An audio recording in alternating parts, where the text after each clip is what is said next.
The interstellar spaceship Avalon can be seen traveling through space, headed to a colonized world called Homestead 2.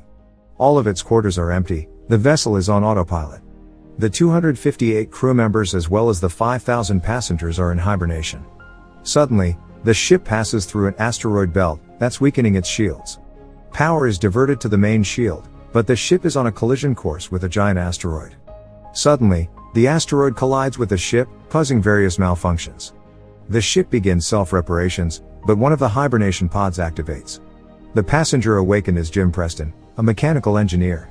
His pod opens and an automated system helps with his awakening, telling him that he spent 120 years in suspended animation and that the ship is only 4 months away from Homestead 2. He's told that he will be able to spend that time enjoying the luxurious aspects of the ship. Jim receives instructions about his ID band, his cabin and the primary activities he's to take part of, prior to the arrival on the planet. Excited and nervous to meet the people on the ship, he gets ready, leaves his cabin and walks into an automated class meant for an entire learning group. Jim looks a little anxious, as the hologram explains the situation on Earth, calling it overpopulated, overpriced and overrated. It tells him to hold his questions to the end of the lesson, but Jim keeps asking why he's the only one there. He realizes that the hologram can't answer him and goes to search for other people. He gets to the main concourse of the ship. No one is there either, but an automated informational desk offers to help. Jim asks to talk to a real person and it sends him off to talk to a steward, but when he finds that no one is there too, he asks to speak to the captain. When he gets to the bridge, even though he doesn't have access to go inside, he can see that none of the main crew is awake either. Jim eventually goes to the observatory, where he finds out that the ship is actually 90 years away from Homestead 2. He realizes that he woke up too soon, so he rushes back to the concourse and sends a message back to Earth asking what he should do, because he doesn't know how to get back into hibernation. The communication system informs him that the overpriced call to Earth would take approximately 55 years to get an answer back. Jim is devastated. He walks around and finds the ship's bar, where he sees another person. As he's talking to the bartender, something seems strange about him. When he goes to get him a drink, Jim realizes that he's an android. It's called Arthur. Jim wants to find out more information from him, but he can't even explain to the android how it's possible for him to be there ahead of time. Jim wakes up in his cabin the next day and goes to the cantina, where he quickly realizes that most of the things on the menu are reserved for gold-class passengers only. He gets his plain coffee and tries to figure out how to fix his hibernation chamber. After he gets all the tools, he manages to get it operating and lies down inside of the pod. But nothing happens. Next, he decides to use the tools he found to get into the crew's hibernation chambers. That doesn't work either. Small malfunctions happen around the ship. Jim keeps returning to the bar to drink, but mostly to talk to Arthur. The android gives him some advice that convinces him to break into one of the gold-class rooms and try to have some fun on the ship. Jim tries all the restaurants, the games, the entertainment system. But as time passes, he becomes even more miserable to be there alone. One day, he gets drunk and wanders around the hibernation pods, when he stumbles into an airlock with spacesuits designed for spacewalks. Jim gets into a suit and goes to the airlock, pushes a lever and then the button to release the airlock door.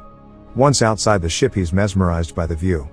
He's the only conscious human being experiencing that moment in time. Jim releases the magnets on his boots and floats in space, feeling devastated. He comes back inside, takes off the suit, but goes back to the airlock without it on. He pulls the lever, ready to end it all, but changes his mind in the last moment, runs back inside and slips on a bottle. Jim stands up and is instantly drawn to a woman in one of the pods, named Aurora. He searches for her files in the directory and listens to her passenger interview, becoming enamored with her. Later he's seen sitting next to her pod, still listening to her interviews.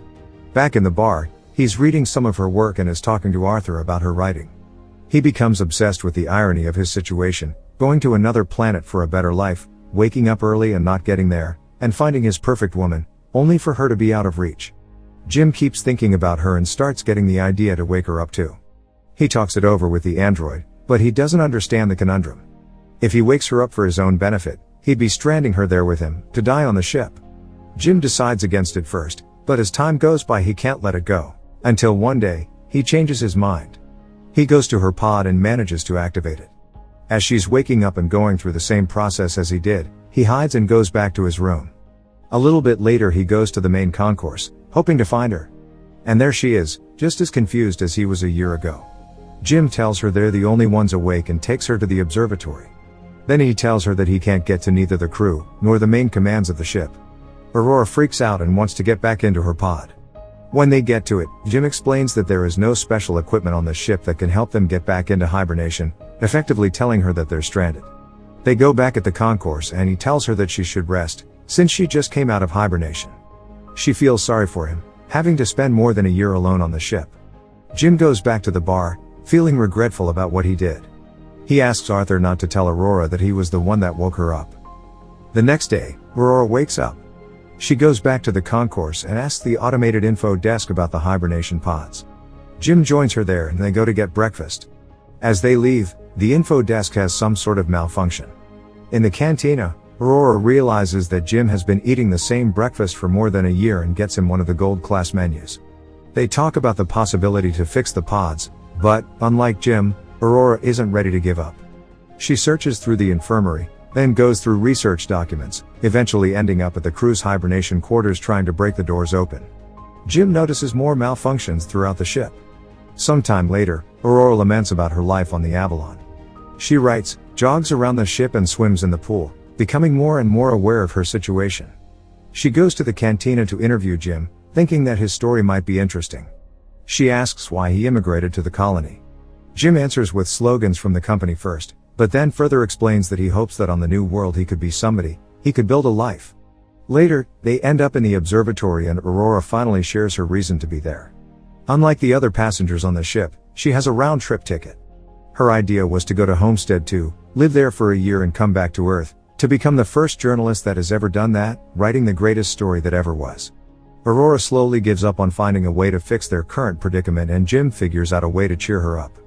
He takes her dancing, to the cinema, and to the basketball court.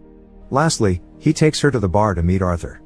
She relaxes for a bit, until she remembers their situation. Jim is left alone with the android, feeling awful about what he's done to her. The next moment he's seen tinkering with something and in the other Aurora walks into the observatory to find a miniature of the Chrysler building he made for her. Sometime later, they go on a date at the bar. They have dinner and share stories about their lives. She tells him that her father died when she was a teenager. After the dinner, Jim takes Aurora to the airlock and they get into the spacesuits. They go out for a spacewalk together. Jim finally has someone to share that magnificent experience with. Jim switches off the magnets on their boots and they float together in space. They come back inside and immediately kiss, retreat to his cabin and sleep together. Soon after, they start living like a couple. Aurora moves into his cabin and writes about her life on the ship. They jog together, eat together, sleep together. Jim explores the ship further and finds the hydroponics bay. He brings Aurora flowers. One day the ship passes by a red giant and they go to the observatory to see it. It's Aurora's birthday, so later that night they celebrate it in one of the many restaurants on the ship and then the bar. Jim goes to the washroom and prepares the ring he made for Aurora, while she stays in the bar chatting with Arthur. The android tells Aurora that Jim woke her up intentionally, unaware that he was still to keep that a secret. Suddenly, Jim comes back and she confronts him in absolute disbelief. She runs away furious and panicked. Jim comes back to his cabin to find all her things gone. He runs into her in the cantina the next day, but the moment he speaks, she runs away. Aurora is desperate. One night she goes over to Jim's cabin, punching and kicking him, wanting to kill him. Talking to her over the comm because she keeps avoiding him, Jim tries to apologize and explain his actions to her. He tells her he fell in love with her, but Aurora doesn't care. She can't forgive him for taking her life. One night, as Jim is in his cabin, another malfunction happens. The ship faces a critical error and the main command shuts down. Later, he walks into the elevator and it malfunctions. Aurora walks into the main concourse and sees that Jim has planted a tree there. Then, she goes to the cantina, where the food dispensary is also malfunctioning. Suddenly, both of them hear the voice of the deck chief over the comms, asking who planted the tree. They both run into the concourse and see Gus Mancuso standing in front of Jim's tree. They introduce themselves and tell the chief about the situation. He doesn't understand how 3 pods could fail. Mancuso takes them to the bridge and he discovers that there is something wrong with the ship, but the information on the systems has to be checked manually. When they leave the bridge, a robot almost falls on their heads and the two of them tell Mancuso that malfunctions have been happening all over the ship more frequently. He says that shouldn't happen, as he shows them how to collect the data. Mancuso checks on the pods, when Jim joins him there. He's figured out what happened with Aurora's pod. The deck chief finds what Jim did to be terrible. Later, He's at the bridge checking the collected data, when Aurora joins him. They talk about what happened with her pod, but he tells her that he can't do anything about it. Jim walks in with the 16th broken robot. Mancuso feels the hibernation sickness, so he goes to rest, but as he walks out, he coughs out blood. That night, Aurora can't sleep, so she goes for a swim. Suddenly there's gravity loss throughout the ship and she starts drowning as the water from the pool moves with her. The gravity drive resets and she barely makes it out alive. They both run into each other going to find Mancuso. The three of them are back at the bridge, slowly discovering what has been going on with the ship. Mancuso figures out that something happened 2 years ago, taking out a major system. They need to find and fix what has caused the failure, because the entire ship is trying to pick up the slack. If they don't fix it, the entire vessel will be stranded. They go to find the problem, but Mancuso faints, so Jim and Aurora take him to the infirmary. He's dying and there are no treatments that can stop it or prolong the time he has left. Sometime later, the three of them meet in the observatory and Mancuso gives Jim his ID bracelet, tells them to fix the ship and immediately perishes. Suddenly, the lights change to an alarming red and the ship starts shaking. Jim tells Aurora that he needs her help, and they run toward engineering, but there's another failure in the gravity drive. And immediately another one that afflicts Arthur as well. Jim deactivates him. They finally arrive in engineering and start looking for the problem. They find it in the power plant and as they open the hatch, Aurora gets sucked in. The asteroid has caused a breach in the hull in that area.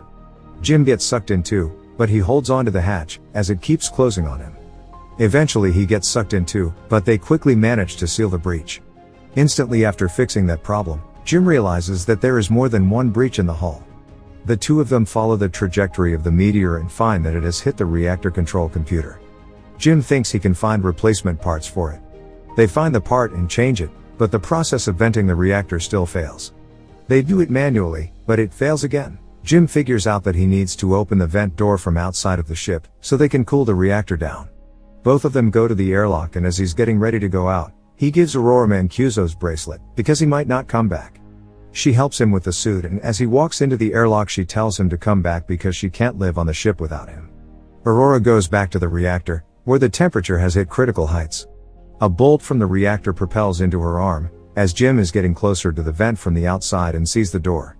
The temperature rises in the reactor room, while he is trying to bypass the vent door to open it.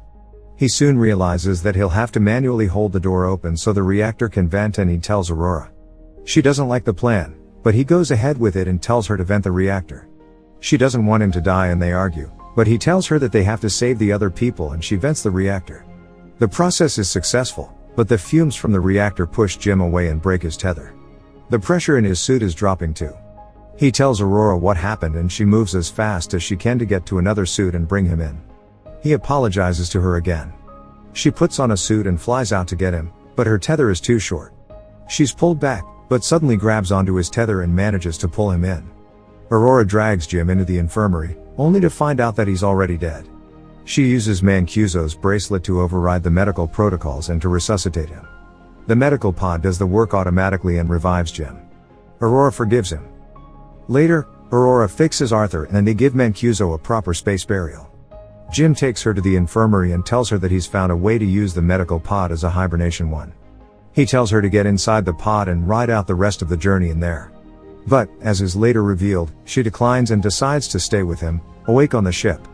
Jim finally proposes to her and they live out their lives on the ship. 88 years later, the Avalon arrives on Homestead 2. The crew wakes up and finds the ship in a very unexpected state.